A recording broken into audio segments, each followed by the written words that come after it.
So with the new episode of Dead City, like a really big moment has happened in my opinion, and in today's video I'll just be reviewing the episode, just giving my thoughts about it, and also some of my theories that I have based off what they revealed in this episode. So stay tuned.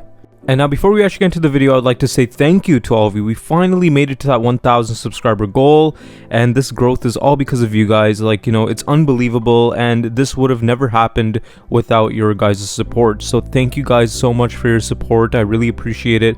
We finally made it, and it's just unbelievable. So again, thank you all of you, all 1,000 of you that supported this channel, like, you know, supported this journey, and, you know, just with all the nice comments. I really appreciate it. And, you know, you guys could expect way more Walking Dead content in the future. I know I've been quiet for the past couple of days, but, you know, I was just working on some other stuff, and I was looking into how I could actually improve my video quality. So you guys could expect a change in video quality in the near future. And now, without further ado, let's get into the video. And now with this episode, I noticed that they really picked up on the action and, you know, just the story of this episode, and they delved more into Negan's backstory and just the backstory of the Saviors in general.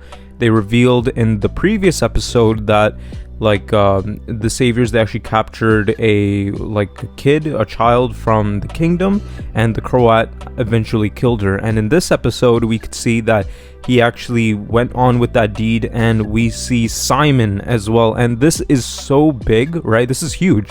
And, you know, just to point it out, like, you know, I did theorize that in my first Dead City theories and speculation video that we would see Simon, and, you know, it came true. So, you know, just pointing that out there. But other than that, like, you know, we could see that the Croat was pretty deranged, right? He still is deranged, but even when he was with the Saviors, he didn't hold back. He didn't care about killing kids and whatnot, and we could actually see that Simon was against that as well. We don't know if he's just doing that to show Negan and just to suck up to Negan per se, or if he actually genuinely cared about Negan's morals, about not killing kids, not killing women, and like, you know, and he was genuinely against the Croat.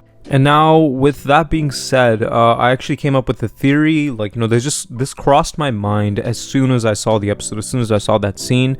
And my theory is that in season 6 of The Walking Dead, when Jesus actually does mention to Rick that the Saviors came shortly after the walls were built at Hilltop, and some of the Saviors came, and one of them, on behalf of Negan, killed a 17-year-old kid with a baseball bat. And we know that Negan did not do that. My general thought was that it was Simon, because Simon was actually the person that would actually go to Hilltop for supplies and stuff like that. But we could see that the Croat is he could be taken as a high status savior in the start when he was actually with the Saviors. So my theory here is that the kid that got killed at Hilltop, Rory, was actually killed by the Croat. And we could see that because we could see that Simon is against killing kids, but the Croat has no problem with killing kids. So it's genuinely possible that the Croat has killed a couple of kids as a savior, and then that's when Negan was actually forced to shoot his ear. He meant to kill him, but, you know, he missed the shot and he shot off his ear, which was revealed in the previous episode. But with season 9 of The Walking Dead, it's revealed that Simon and a couple of others, like Arat, actually came to Oceanside, and they killed a 10-year-old boy. And again, like, you know, it's not like she said that, oh yeah, Negan's, like, somebody on behalf of Negan came and they killed a 10-year-old boy. No, it was Simon that actually directed that order.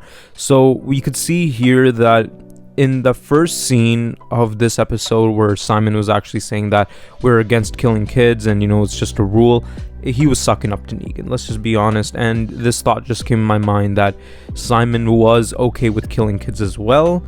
And both Croat and Simon were actually the ones that gave the Saviors a really bad name. Negan tried being as good as possible. Also, yeah, like, you know, he did have a hard hand, he did have a firm hand, he did take stuff to the extreme, but he drew the line when it came to killing children. But it looks like Simon and Croat were okay with that. And now my general thoughts about this episode is that it's a pretty good episode, right? It's nothing mind-blowing, right? I think that they're really going to pick it up in the next episode when they finally go down to the sewers and we see that mutated walker. But other than that, this episode, it felt like more of a build-up to the next episode, but we do see some pretty good moments here. Like, we do see that in the arena that the Croat actually has, Maggie and the rest of the group are there, and a couple of people from the group actually die, right, by the walkers. And there's just a bunch of walkers, and this shows how much like manpower does the Croat have, how much like just general power does he have in New York, right? And like how much like space does he have like for his base, that he's able to use walkers as like entertainment while he looks on in the balcony. And now we do see in another scene that while Negan and Maggie are actually looking through the Croat's new sanctuary, they find another child in a chair, and they think it's Herschel, but it turns out not to be Herschel, and also he turns into a walker.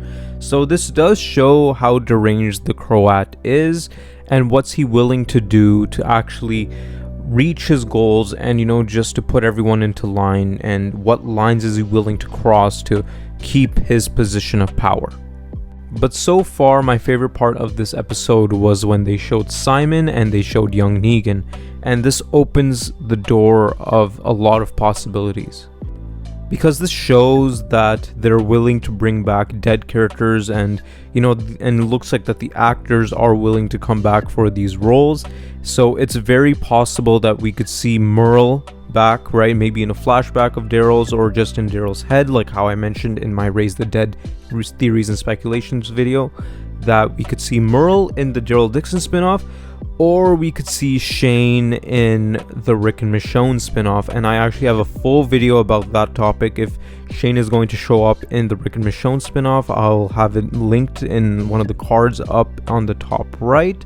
But yeah, like it opens this door that these old actors could come back, these fan favorite characters could come back and actually reprise their roles for these characters, because these are just great callbacks to like the history of The Walking Dead and what the show was. And it's just amazing seeing like the Sanctuary again. It's so amazing seeing Simon again, and just seeing that possibility of other characters coming back for their roles.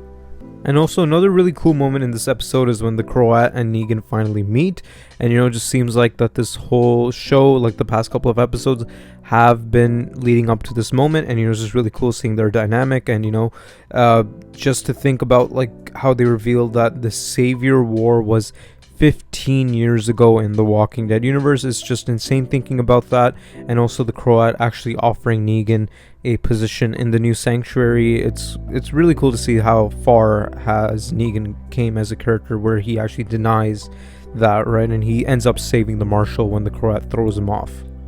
And now that's it for today's video. I'd like to ask you all to like, share, and subscribe. And thank you guys so much for 1,000 subscribers. We finally made it to that goal, and I just want to take a moment to say thank you to all of you. We are currently at 1,054 subscribers, so like all of you, each and every one of you, thank you guys so much for the support throughout this whole journey. And it's just gonna go up from now on. So thank you guys so much, and just comment down what else you guys would like to see in my future videos. I'd be happy to cover it.